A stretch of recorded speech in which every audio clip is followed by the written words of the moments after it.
Sir, it is my privilege to move the motion of thanks to the Honorable President Madam's address to the joint session of the Parliament, sir.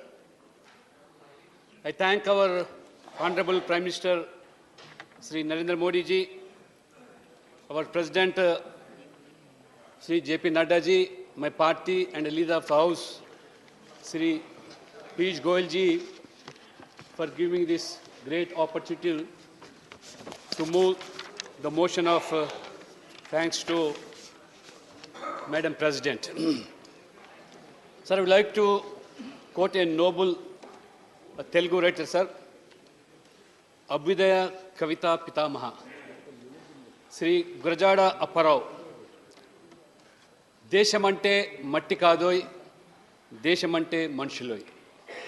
It means the nation is not mere the geographical boundaries, but it is the people, irrespective of caste, creed, region, religion, language. We are all one, that is Indians. And it has been implemented in letter and spirit by our Modi ji government, which is committed to the nation. Sir, as a member of this Rajya Sabha, during this Amrit Kal, I have witnessed such a historical scene. इतना अद्भुत दृश्य में देखने को मिला। पहली बार 75 साल के आजादी के बाद एक महिला आदिवासी के नाते महामनी राष्ट्रपति का उद्बोधन जॉइंट पार्लियामेंट सेशन में करना, ये तो ऐतिहासिक है। ऐतिहासिक पन्ने में लिखने का ये चीज़ है।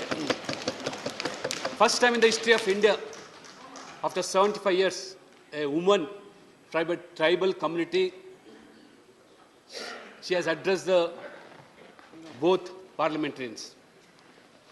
And second thing, दूसरा जो है, अमृत काल में पहली बार हमारे वित्त मंत्री निर्मला सीतारामन जी, वो भी महिला के नाते इस बजट सत्र को वो भी संबोधित किया, बजट सत्र पेश किया गया।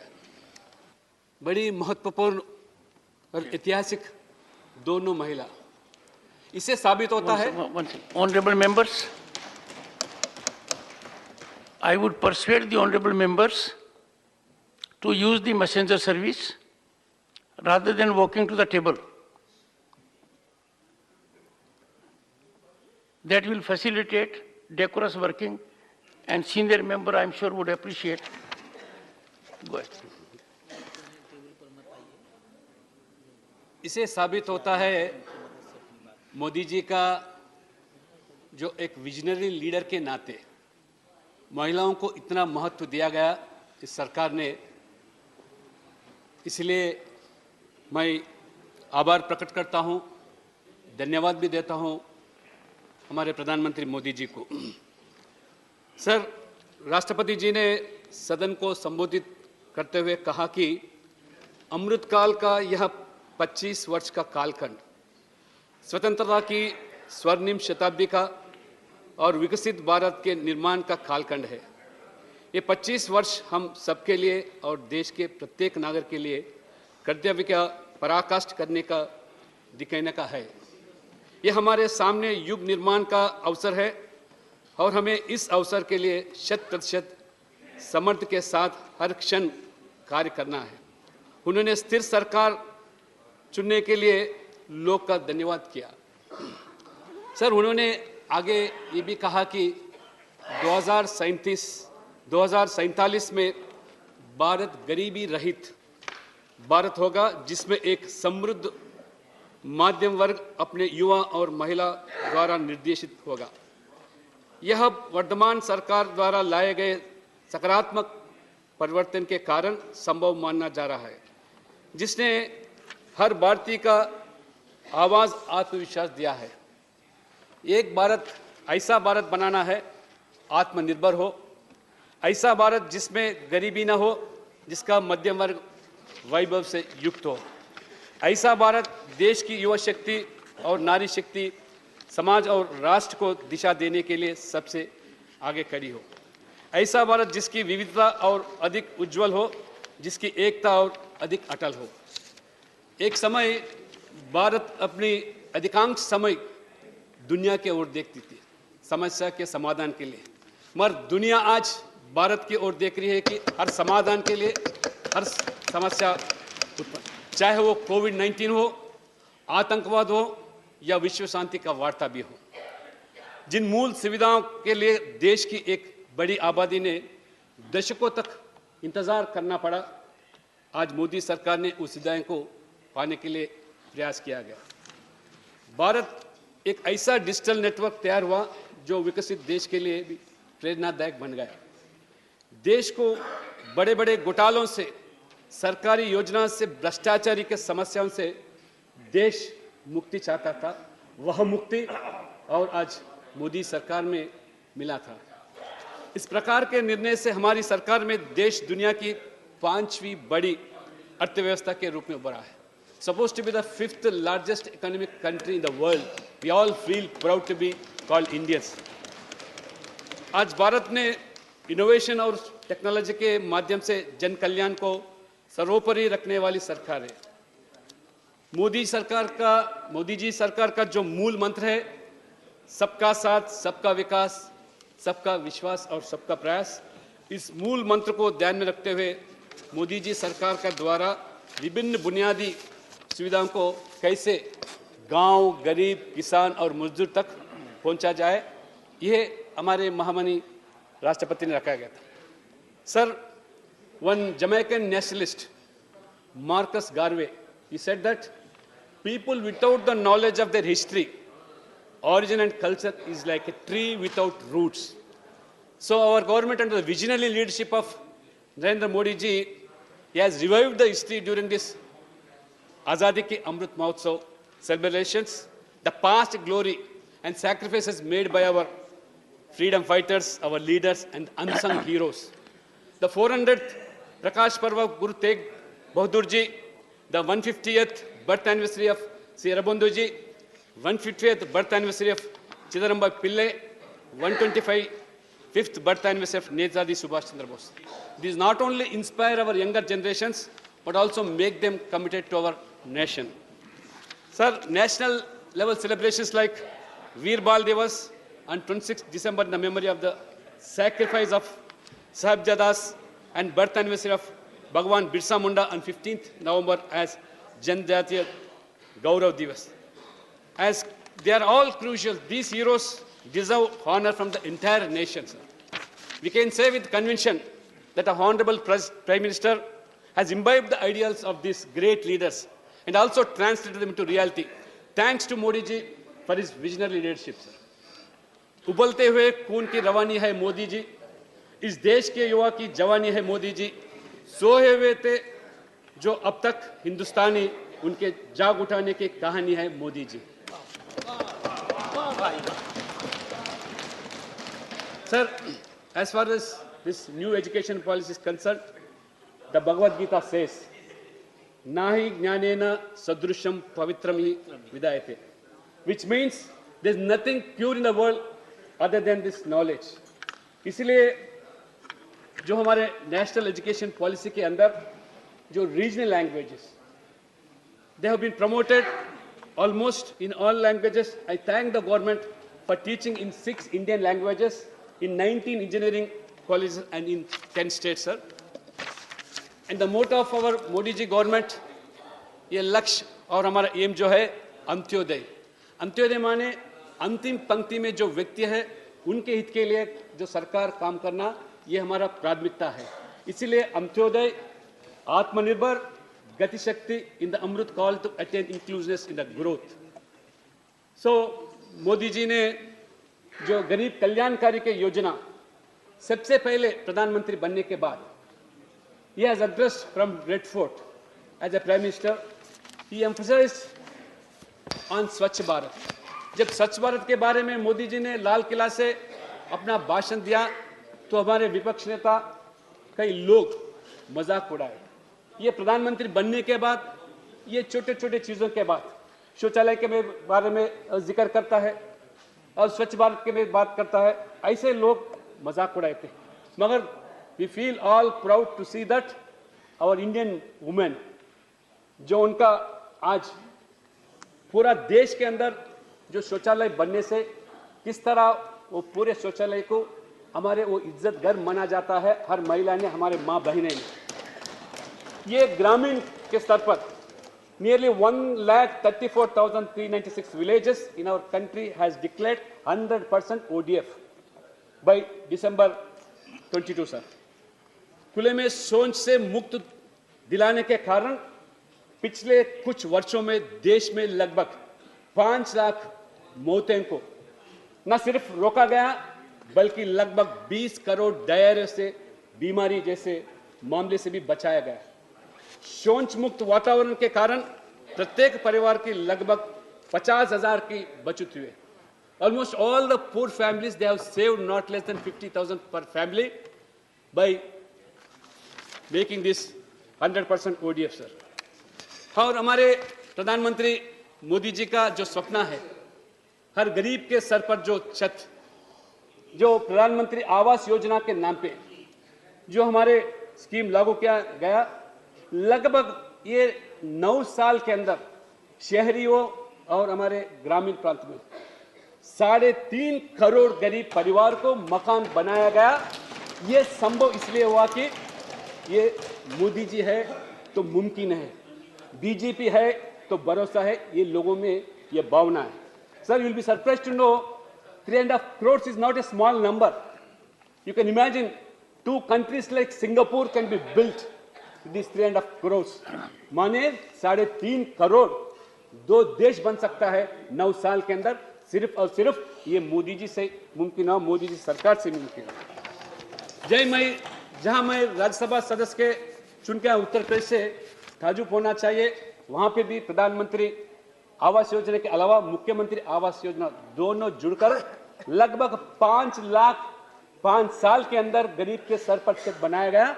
यह बीजेपी संभव हुआ, यह भारतीय जनता पार्टी। मैं दुख की बात यह है, मैं जहां से तेलंगाना से आता हूं, मैं मूलवासी तेलंगाना को, हमारी जो सरकार जो लोगों को, गरीब लोगों को गुमराह करके ऐसे 2 बेडरूम हॉल किचन के साथ हमको मुफ्त में मकान दिला जाएगा, ऐसे चुनाव के समय में वादा देना, बस बाद में भूल जाना। अभी तक लगभग 9 साल के अंदर आपको जानते हुए ताजुब होता, 26,000 मकाने ने बनाया गया ये तेलंगाना की सरकार। ये इसीलिए नॉट ओनली दैट सर, प्रधानमंत्री आवास योजना के अंदर अर्बन ये एचपी वर्टिकल जो है 1,59,372 इकोनॉमिकली वीकर सेक्शन जो तेलंगाना के अंदर प्रधानमंत्री मोदी जी ने जो सैंक्शन दिया, मगर परंतु 10,917 हाउसेस इज ऑक्यूपेंसी हुआ है। और प्रधानमंत्री Awas Yojana AHP affordable housing programme के नाते हैदराबाद के लिए हमारे मुख्यमंत्री तो बार बार बताते थे, जब तक हैदराबाद शहर के अंदर 1 लाख मकान हम बनाए नहीं देंगे तब तक वोट भी नहीं मांगेंगे, ये उनका ये वादा था। मगर आज बदौलत क्या है, हैदराबाद शहर के अंदर 1,77,781 हाउसेस वर्टिकल में सैंक्शन होने के बावजूद भी 3,722 मकानी ऑक्यूपेंसी हो, ये हैदराबाद शहर का, the being the capital city of Telangana, this is the fate of Telangana people.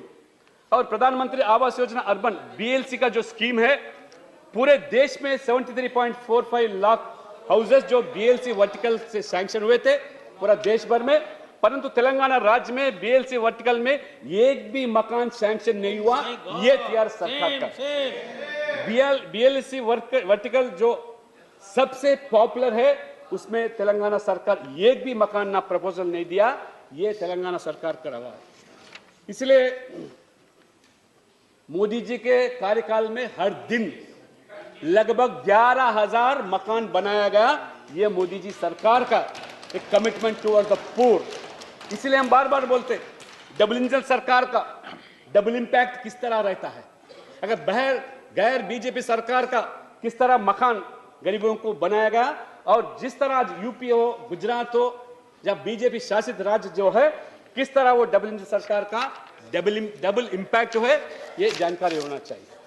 ये प्रधानमंत्री स्वनिधि कोरोना कालखंड के समय में हमारे गरीब जो तरकारी बेचने वाले, फुटपाथ में स्ट्रीट वेंडर्स कहने वाले जो रोजगार खो गए थे, तो उनके लिए बिना कुछ कोलैटरल सिक्योरिटी के बारे में प्रधानमंत्री खुद बोले, मैं खुद सिक्योरिटी के नाते ये गरीब आवाम को जो भी ये रोजगार के लिए ये हमारे स्ट्रीट वेंडर्स है उनके लिए आज लगभग पूरा देश के अंदर 45.32 लाख वेंडर्स के लिए आज 4,606 करोड़ आज फाइनेंशियल असिस्टेंस दिया गया है। 10,000 फर्स्ट फेज में, सेकंड 20,000, थर्ड फेज में 50,000। Now I humbly request our Honorable Finance Minister also to see that the fourth installment, fourth phase may be enhanced to even 1 lakh, because the poor vendors, we have seen the recent meeting where 90% are paying back these loans which they have acquired from the banks. Magar, unfortunately, even in Telangana में भी जितना उसका इस्तेमाल करना वो ठीक ढंग से इस्तेमाल नहीं किया। उसके अलावा जो गरीब का जो स्वास्थ्य के लिए आयुष्मान भारत योजना जो suppose to be the world's largest health security programme, लगभग 50 करोड़ आज 50 करोड़ आबादी के लिए फ्री मुफ्त आज ट्रीटमेंट जो किया जा रहा है, लगभग 80,000 करोड़ आज स्पेंड करने के बाद।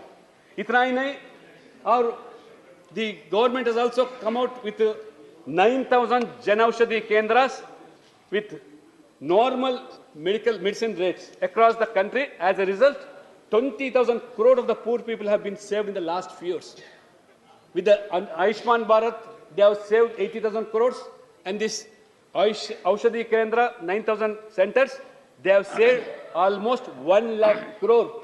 You can imagine 1 lakh crore रुपए गरीब के किस तरह पैकेट में आज बचत हुआ. This is the health scheme.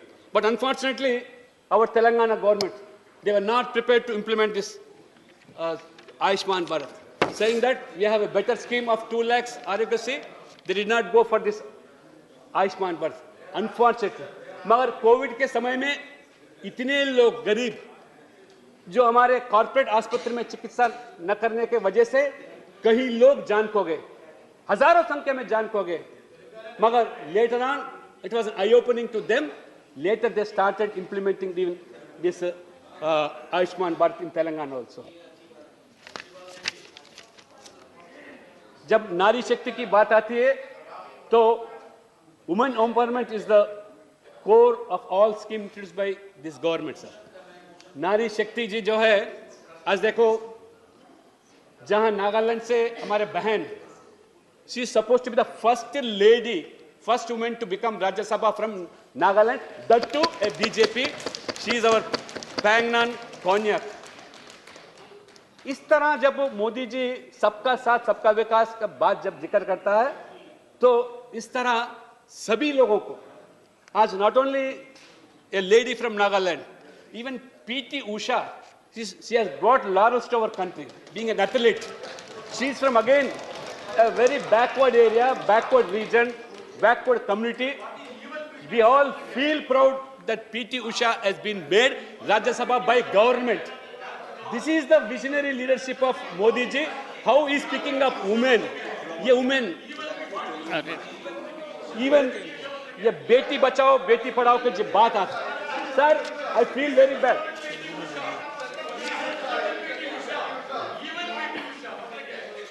Sir ये देखो आप, I don't know, I fail to understand why you don't digest when a woman from your state becoming Rajya Sabha member from Kerala. This is your, आपके party में नहीं होता, सरकार में नहीं होता. जब मोदी जी ऐसा महत्व दिए तो आप समझते नहीं. सर, सब बेटी बचाओ बेटी पढ़ाओ जो ये प्रोग्राम दिया गया, the number of females now presently, the female population has now raised than males. Women's health also have been improved by this program, Modi Beti Bachao Beti Padhao. Apart from that, Modi government has also been removing hindrances to girls' education and carries through measures such as building separate toilets for girls in government schools, providing access to sanitary pads and opening saving accounts under Sukanya Samriddhi Yojana. इससे आज government school के अंदर जितना drop out ratio था पहले बच्चियों का, आज ये ड्रॉप आउट रेशियो भी कम हो गया, इसलिए आज बच्चियों का भी पॉपुलेशन बढ़ते गया. एंड इसके अलावा the maternity leave was also increased from 26 weeks to from 12 weeks. And Mudra Yojana overall जो है, मुद्रा योजना अनार्गनाइज्ड सेक्टर में जो लोग हैं उनके लिए बैंक के माध्यम से उनको जो राशि दिलाने का था, लगभग देश भर के अंदर 16 करोड़ आबादी को 7.74 लाख करोड़ आज मुद्रा योजना के बारे में, पर्टिकुलर सेल्फ हेल्प ग्रुप्स, लगभग आज 80 lakh self help groups, 9 crore women members are there sir. मगर अनफॉर्चुनेटली మా తెలుగు టీఆర్ఎస్ నుంచి ఎంపీలు ఇక్కడ ఎవరు కనబడలేరు. మహిళల పేరు మీద ఓట్లు పొంది టీఆర్ఎస్ తెలంగాణలో అక్కడ మహిళల సంఘాలకు ఏదైతే ఇవాళ 4,500 కోట్లు బకాయి పడ్డటువంటి ఇవాళ మరి ఈ యొక్క వడ్డీ లేని రుణాల పేరు మీద, ఇంట్రెస్ట్ ఫ్రీ లోన్స్ పేరు మీద ఓట్లు పొంది మహిళలకు 4,500 కోట్ల రూపాయలు ఇవాళ బాకీ పడ్డదంటే మీరు ఆలోచన చేయండి. మహిళల ఉసురు ఈ ప్రభుత్వానికి ఖచ్చితంగా తలుగుతుంది. जिस महिला का पैसे जो सरकार खाया वो सरकार कोई बचेगा नहीं. जरूर तेलंगाना आज महिला को 4,500 करोड़ बाकी है आज तेलंगाना की सरकार. और अपार्ट फ्रॉम दैट सर, जो इंफ्रास्ट्रक्चर के में जब बात जिक्र करा, road connectivity, rail connectivity, air connectivity and waterways, in terms of physical infrastructure by 2021-22 the network of rural roads has increased to more than 7 lakh kilometers in the country. The national highway network has grown by more than 55% during the last years, and more than 550 districts are being connected under Bharatmala project, sir. Or unfortunately, there were no national highways in Telangana. Telangana lo national highways lekunde. Telangana lo ఇవాళ మోదీ ప్రభుత్వం యొక్క చొరవ వల్ల now Telangana stands number 2 in national highways, more than average of national. 1,04,000 కోట్ల రూపాయలు, 1 lakh crores have been allocated to national highways for Telangana. Earlier there were no national highways in Telangana. This is the greatness of modern Telangana. Modi government, Modi ji राजनीति सिर्फ चुनाव के लिए नहीं करते, सिर्फ वोट के लिए नहीं करते. Modi ji is such a leader, he never thinks of future elections, he only thinks of a future generation, not like you people. इसीलिए चाहे हमारे तेलंगाना में वोट दिया नहीं दिया, चाहे हम जीते नहीं जीते, मगर तेलंगाना को भी इतना बड़ा राशि देना ये मोदी जी से संभव हुआ. The number of airports have now increased to 147 under Udan Yojana, sir. A modern semi-high-speed train has become the part of Indian Railways in the form of Vande Bharat. Recently, our Prime Minister, apart from introducing Vande Mataram Express throughout the country, even in Andhra Pradesh and Telangana, recently started Vande Bharatam from Secunderabad to Vizag, where the traffic is more than 120% now. Sir, thanks to Modi ji for huge allocations in railways for Telangana, sir. I also thank our Railway Minister, our Vaishnav ji, record allocation for Telangana. During UPA government, when all the so-called regional parties were supportive of this UPA government, Congress government, during 2019-14, for railways, for the undivided Andhra Pradesh state, they have given 886 crores for combined Andhra Pradesh. You will be surprising to know, till today, Modi ji, our government, India government, they have given 5 times more to only Telangana state, 4,418 crores exclusively for Telangana only. So you can imagine how Modi is concerned toward the backward states and backward areas and backward regions and backward people. Total projects in Telangana, it is costing 29,581. Never in the past it was. It may be further increased if the state supports. Unfortunately, there is little support from the state government of Telangana, in spite of regular reminders from our railway minister and railway ministry also. Land acquisition is a problem, permission is a problem, and state share is also a problem. Even today, 500 crores are still outstanding for these railways to complete this MMTS project, whereas the central government already incurred 715 crores for this MMTS. 24 stalls, one stop, one product का जो है आज लगभग 24 stall आज खुला गया. And one more boon for Telangana people, that Kazipet, there was a demand for rail coach factory costing 260 crores, but as the state government could not able to give 1.5 acre land connecting to Modi ji, but Modi ji have given a better project than the coach factory. That is, overall wagon factory now costing 540 crores, sir. So, sir, as far as this agriculture is concerned, sir, to make agriculture profitable and lessen the burden of the farmer, how Modi ji has introduced this Pradhan Mantri Kisan Samman Nidhi Yojana by now almost 11 crore farmers of this country, and particularly 3 lakh women farmers got benefited with this scheme. 50,000 crores have been given to the women farmers, and overall 2.25 lakh crores through DBT has been given to this farmers, sir. You can imagine 33 lakh people have been benefited in Telangana. Yes, 33 lakh farmers of Telangana also got benefited. Even Kerala also, farmer for Kerala also, they too got benefited. See, sir, when we speak of DBT, किस तरह हमारे गरीब के, आवाम के, किसान के खाते पे पहुंच जाता है, यही जब पूर्व प्रधानमंत्री राजीव गांधी थे, वो बताते थे कि हमारे सरकार जब 100 रुपए दिल्ली से भेजा जाता है, सिर्फ 15 रुपए गरीब के खाते में पहुंचता था, जो में बाकी 85 रुपए दलाली का आता था. मगर आज दिल्ली से जो भी 1 रुपए भी भेजा गया, सीधा सीधा गरीब के खाते में आज पहुंचा जाता. This is the transparency of Modi ji government. There is no leakages, no middle man road, दलाल का कुछ यहाँ पात्र ही नहीं है, ये मोदी जी का. मिलेट्स, श्री अन्न, Modi ji has convinced the UN to declare the year 2023 as International Year of Millets. Sri Anna grains are highly nutritious and available in the market. 90% of farmers in our country are in the state of small and marginal farmers. Significant consumption of Sri Anna will financially help these small farmers. And yesterday in the budget, thanks to Modi ji for sanctioning IMR Research Center in Hyderabad for marketing, training and helping the farmer.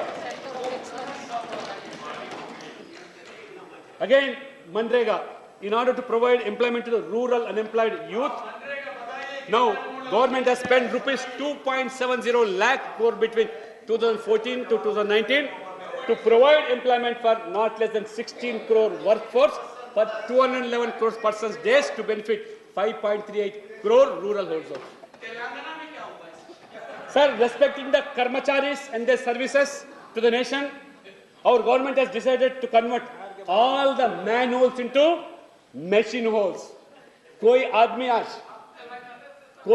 आज कर्मचारी के नाते अब manual में काम करने की जरूरत नहीं, वो मशीन के माध्यम से होना है. इतना गौरव आज मोदी जी ने किस तरह कर्मचारी को दिया जा रहा है. ये सम्मान जो है, ये मैनुअल स्कैवेंजिंग पूरा देश के अंदर हटाने के लिए इतना बड़ा सम्मान आज सोसाइटी के अंदर आज मोदी जी सरकार ने दिया गया है. ये जनधन आधार मोबाइल जैम, ये treaty has been revolutionary, weeding out fake beneficiary and put it into corruption. लगभग 27 lakh crore of people now reached the beneficiaries to complete this transparency. लगभग 27 lakh crore सीधा DBT के माध्यम से गरीब के खाता में पहुंचा गया. The country is seeing now the benefits of Make in India and Atmanirbhar Bharat, the increasing of manufacturing capacity. The Modi ji government has taken steps to increase the production of semiconductor chips and aircraft in India. आज hair pin से लेकर aeroplane तक indigenous make in India. This is the Atmanirbhar Bharat. The import of mobile phones has decreased as India has become a major export of mobile phones. The import of ties has also been decreased by 70%. Their exports has increased now to 60%. The defense exports also have increased 6 times. The first indigenous aircraft was now again INS Vikrant. Again, the government's efforts in the sectors like Khadi and village industries have been success with the turnover of these industries, surpassing 1 lakh crore during the Azadi Ka Amrit Mahotsav. The sale of Khadi has also increased 4 times as a result of Modi government's efforts. Sir, when it comes to national security, from surgical strikes to firm crackdowns on terrorism to a befitting response to every misadventure from LOC to LAC, from abrogation of Article 370, the Modi government has been decisive in matters of national security. We never compromise on the security issue. जिसके भाषण को सुनकर सरहद का दुश्मन डर जाता है, जो करने की कोई नहीं सोचा, उसे नरेंद्र मोदी जी कर जाता है. Now, as far as foreign affairs are concerned, India is now showing the world the solutions to its problem, especially through its presidency of G20 and the role it played in the Ukraine war on being the pharmacy of the world. Yeah, he's a part of the government. As far as social justice is concerned, sir, the Modi ji government also paid tributes to the tribal revolution at the national level in Manghar Dam for the first time.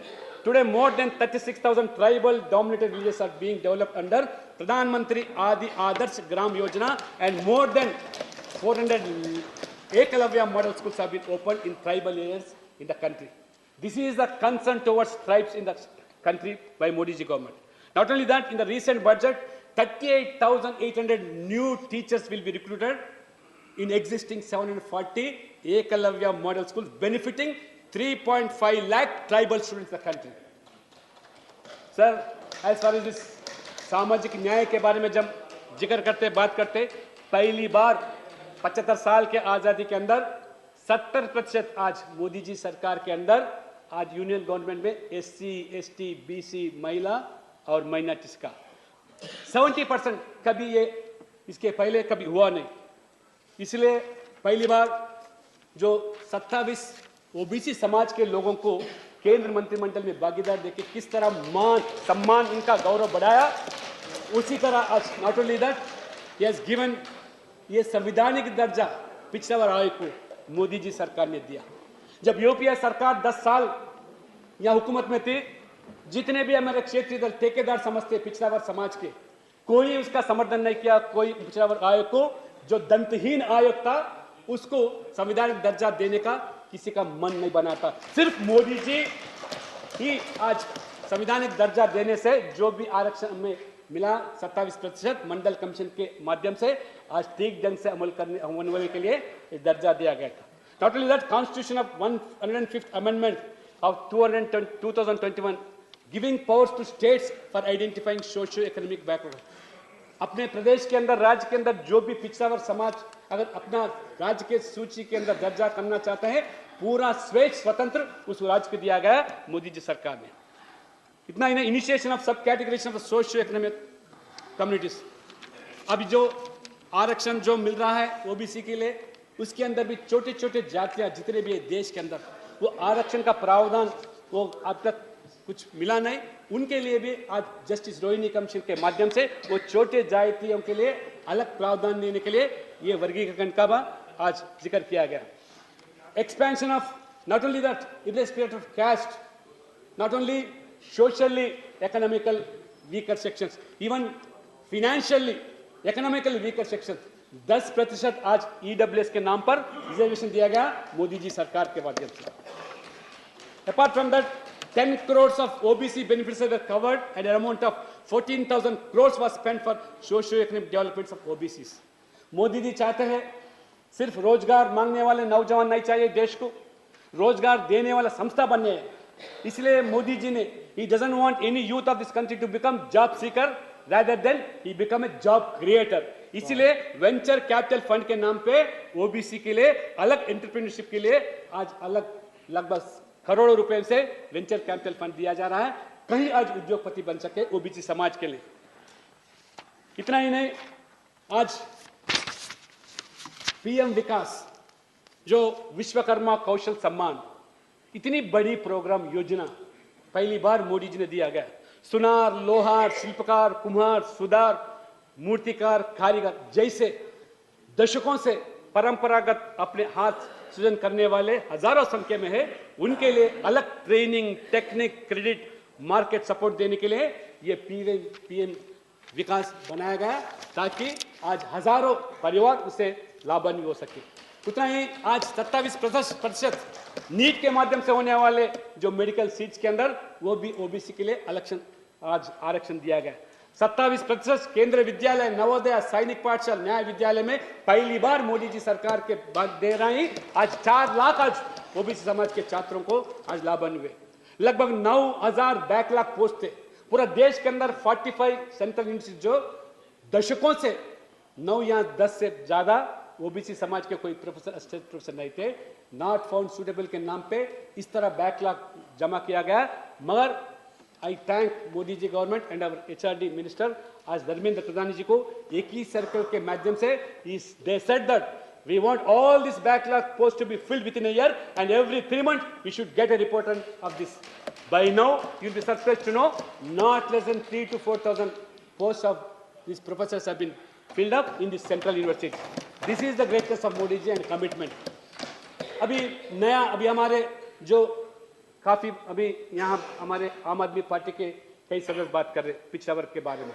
मैं दिल्ली में देख रहा हूँ जो प्रवासी OBC समाज के जहाँ दक्षिण से आते हैं, जहाँ हमारे उत्तर से आते हैं, मध्य प्रदेश से आते हैं, राजस्थान से आते हैं, बिहार से आते हैं, जब आने के बाद या बसने के बाद ये सरकार, आम आदमी पार्टी सरकार पूछती है 1993 का निवास पत्र मांगती है उनके ओबीसी सर्टिफिकेट देने के लिए। इतना कहीं देश के अंदर अगर उड़ीसा से आके यहाँ बस गए तो वो सब सवर्ण नहीं बनता एक दिन में, मगर सर्टिफिकेट मांगने गए तो वो 1993 का डोमिसाइल सर्टिफिकेट मांगते हैं। इसलिए भारतीय जनता पार्टी ये ओबीसी समाज जो भी प्रवास समाज है दिल्ली के अंदर उसको भी न्याय दिलाने के लिए जरूर हम प्रयास जरूर करेंगे। इसलिए हम बोलते हैं कि हमारे पास नेता है, नीति है, नियत भी है, इसलिए हम हर वर्ग के लिए चिंतित करते हैं। आज हम भारत देश में ये गरीब कल्याण योजना के, अन्न योजना के नाम पर किस तरह कोई गरीब इस देश के अंदर भूखा पेट नहीं सोना। मोदी जी चाहते थे, कोरोना काल में देखा किस तरह अपना रोजगार खोने के बाद किस तरह भूखा पेट सोते थे। इसीलिए आज प्रधानमंत्री गरीब कल्याण अन्न योजना के नाम पे 3.5 लाख करोड़ आज खर्च करके निःशुल्क राशन दिया जा रहा। हर परिवार में हर व्यक्ति को 5 किलो चावल लगभग आने वाले दिसंबर तक भी आज उसको पहुंचा जा रहा है।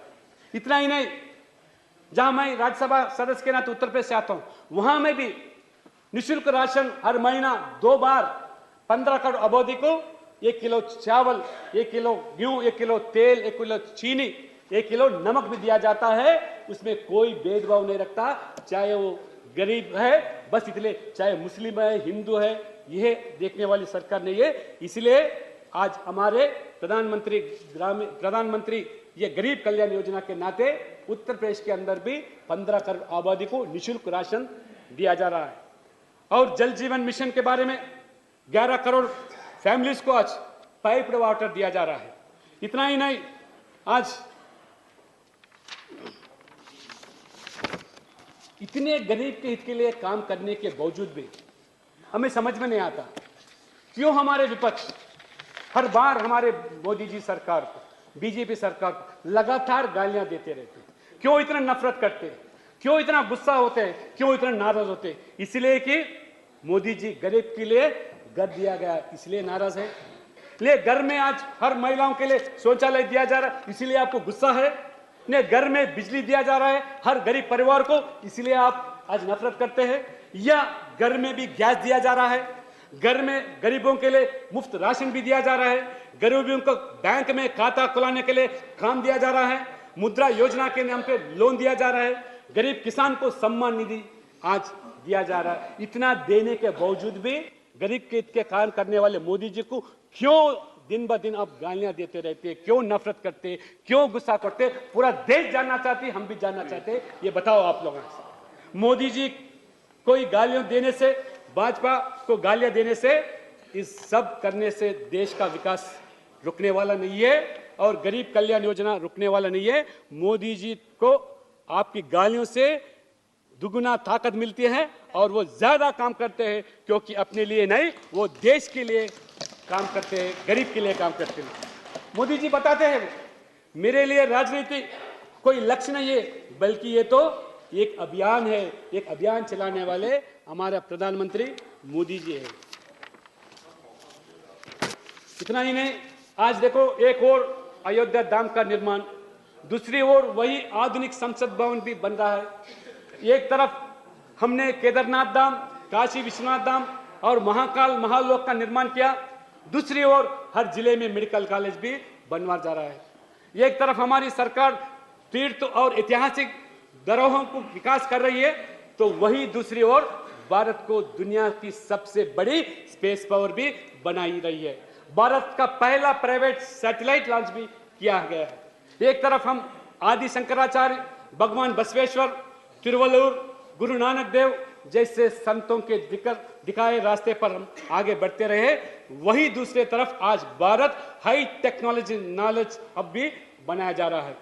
एक तरफ हम काशी तमिल संगम के जरिए एक भारत श्रेष्ठ भारत की भावना को मजबूत करते हैं, वही one nation one ration card के नाम पर जैसी आधुनिकता व्यवस्था भी बनाया जाता है। गुलामी का मानसिकता वाले चिन्ह को बदलने के काम भी हमारी मोदी जी सरकार ने किया। राजपथ को आज कर्तव्य पथ के बदलना भी किया आज मोदी जी ने। Sir, in coming to the Gujarat, you have seen when we speak of Gujarat model, you have seen the popularity of Modi ji in Gujarat. The development can be gauged from the fact that for the 7th time, the BJP has retained power by winning 156 of 182 seats under the leadership of Nadda ji and our beloved Prime Minister. We have attained 53% of votes. In spite of all opposition parties coming together, they did not even able to garner even 50% votes. The people of Gujarat rejected the prevailing anti-incumbency theory in the election analysis and forced them to accept the pro-governance theory. The historic victory of Gujarat has recognized the Bharatiya Janata Party's model of sustainable development, for which Prime Minister Narendra Modi deserves congratulations. Out of 40 reserved seats, BJP won 34 seats. When we speak of ST seats, we have won 23 of 27 ST seats. We have won 11 out of 13 SC seats and 64 out of 75 OBC dominant seats. This is the victory of BJP. This is the model of Gujarat. इसलिए Modi means आज piece, prosperity and development. Modi ji has worked out to create a mass movement in the direction of national unity and integrity. About 25 to 30 crore flags were, national flags were hoisted nationwide under Har Ghar Tiranga Abhiyan, through which wonderful communication of national spirit was done across the country. Recently, हमारे opposition leaders Lal Chowk में तिरंगा झंडा लहरा गया। सिर्फ ये मोदी जी का then है, आज इतना शांतिपूर्वक लाल चौक के अंदर तिरंगा झंडा फहरा है। ये मोदी जी के 370 धारा हटाने से ये संभव हुआ। इतने दशकों में कभी तिरंगा झंडा फहरा गया हमें मालूम है, हमको जानकारी है। हम मनोहर जोशी जी के नेतृत्व में हम झंडा लहराने गए तो किस तरह पत्थरबाजी किए, किस तरह हमारे पर लाठीचार्ज किए, किस तरह उस दिन आपको हम गैस दिया गया।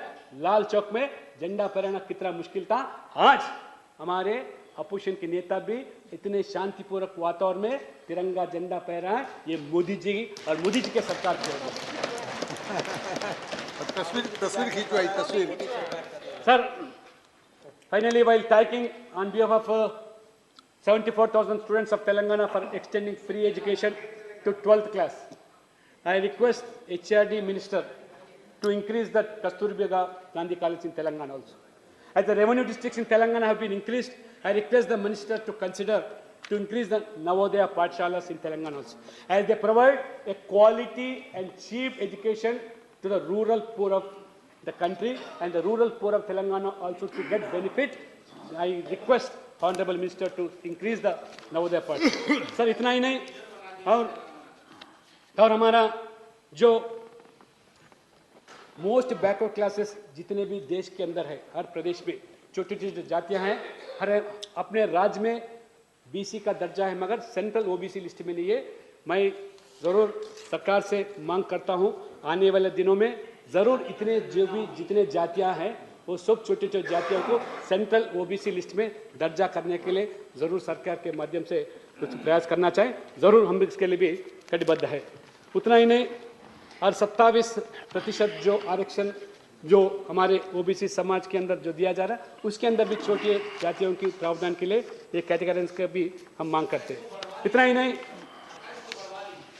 ठीक है, अभी जो रेलवे की जब बात आई, आज हमारे मोदी जी सरकार और हमारे उत्तर प्रदेश सरकार जो तमिल काशी संगमम के बाद इतना डिमांड हो गया कि हैदराबाद टू गोरखपुर एक्सप्रेस अभी इतना भीड़ हो गया।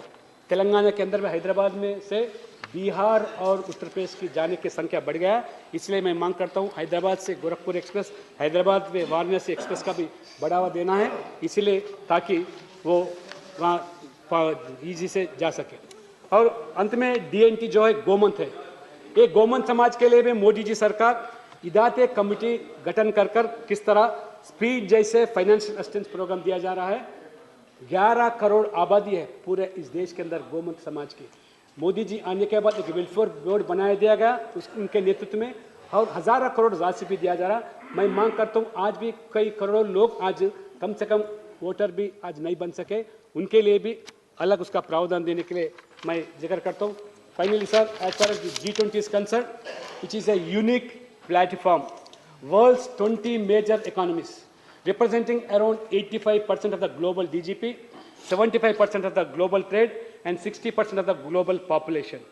And even major international organizations like UN, IMF, WHO, ये सब भी इस बार उसमें भागीदार बनने के लिए हमारे G20 के अध्यक्ष के नाते मोदी जी ने उनका निमंत्रण दिया गया, और लगभग 43 डेलीगेशंस, 200 मीटिंग होने वाले देश भर के अंदर, हर शहर के अंदर, प्रदेश के राजधानी के अंदर भी होने वाले हैं। इसलिए आज हमारा जो India has taken up that वसुधैव कुटुंबम, that is one earth, one family, one future.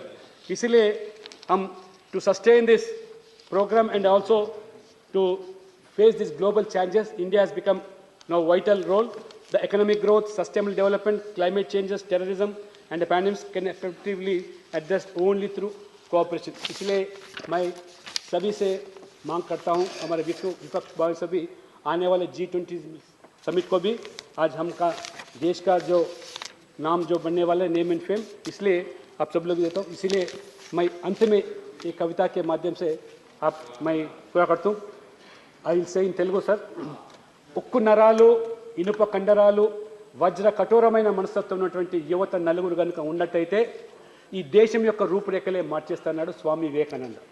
Swami Vivekananda means దాదాపు 200 సంవత్సరాల క్రితం ఒక నరేంద్రుడు ఏ రకంగా మన భారతదేశం యొక్క ఔన్నత్యాన్ని చాటి చెప్పడానికి అమెరికా దేశాల్లో ధర్మ సమ్మేళనంలో పాల్గొని మన యొక్క హిందుత్వాన్ని, భారతదేశ గౌరవాన్ని చాటి చెప్పాడో, ఆ విధంగా మళ్ళీ దాదాపు 2 సంవత్సరాల తర్వాత మరొక నరేంద్రుడు ఈరోజు మరి నరేంద్ర మోడీ రూపకంలో దేవుడు పంపిన దూతగా ఈ భారతదేశం యొక్క ఔన్నత్యాన్ని చాటి చెప్పడానికి, ఈ భారతదేశాన్ని విశ్వగురుగా మార్చడానికి దేవుడు పంపిన దూతగా ఇవాళ నరేంద్ర మోడీ గారు వచ్చారు। కాబట్టి మీరందరూ కూడా సహకరించి నేను हिंदी में अलग कविता मैं सुनाता हूँ।